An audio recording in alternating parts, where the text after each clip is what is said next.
What's up, guys? I'm Team Draksler, and today I want to demonstrate my Draksler string pulse motor. First, let's look what are the parts for building this type of a motor. So here you have the rotor, which is basically a spinner. On the spinner there are ferrite magnets glued on. The spinner is mounted with a strap lock, guitar strap lock. Then we have also a drill winding, which is used to run this motor.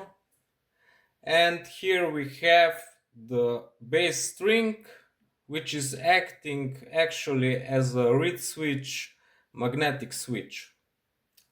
How this thing is working, you have the spinner, which is attracted to the winding, and when the switch, this string, is connected to the copper wire when passing, then the winding is pushing away the magnets. Basically, this design can be run on lower voltages.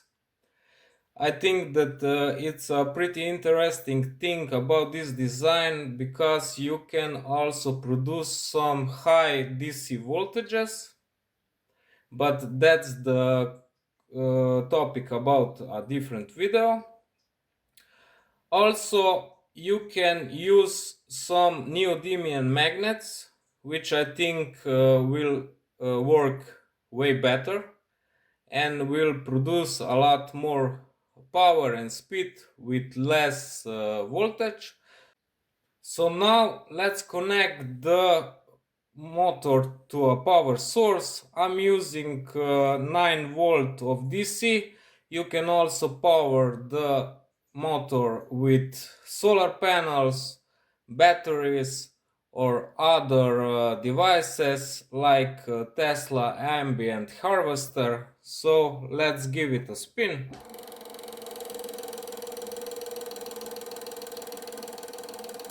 And the motor is running.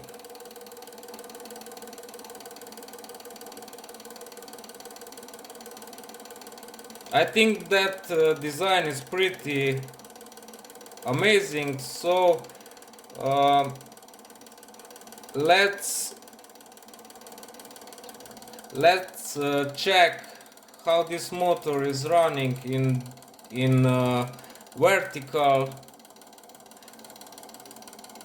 This motor can also run vertical or horizontal.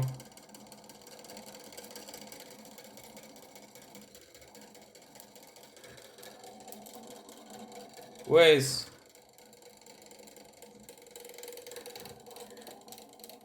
So but it needs to adjust to the different placing. You can also increase the speed with different magnets, and that's basically all about this type of a design. I think that switch is working way better than the reed switch because you can actually use higher voltages and the contacts will not burn.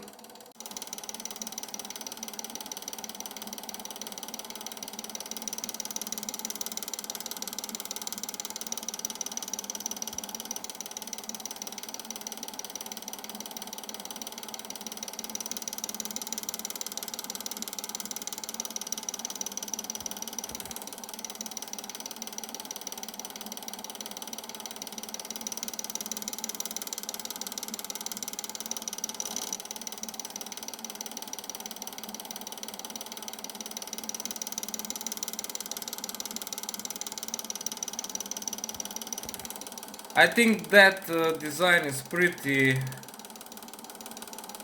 cool, and this motor will run for years without messing up the contacts. Also, you can power a lot of things with it, even if he's running on this speed. You can also speed boost it, because you have some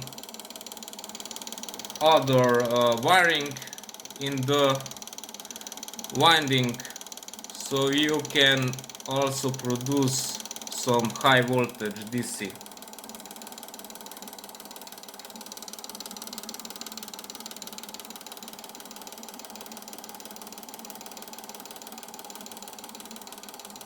Now I will show you different positions.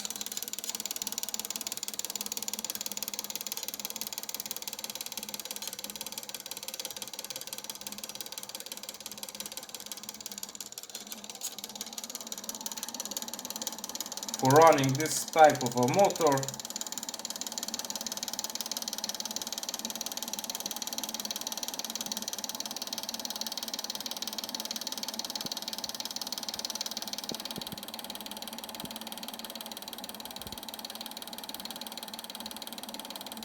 Let's power off the motor.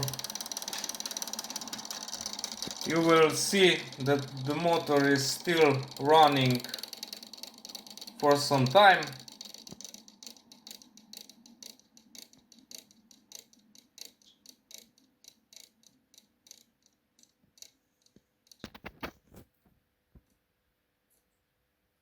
Now it stopped.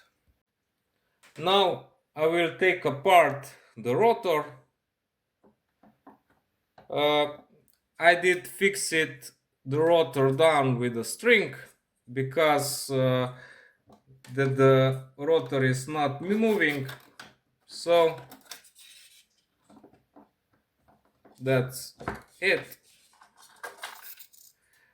And here you have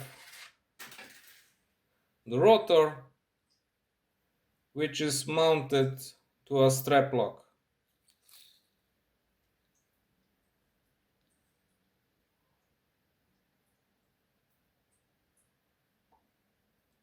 And you just put it like that. But you need to fix it because the rotor wants to move. When you fix it with a string or other thing, it will work way better.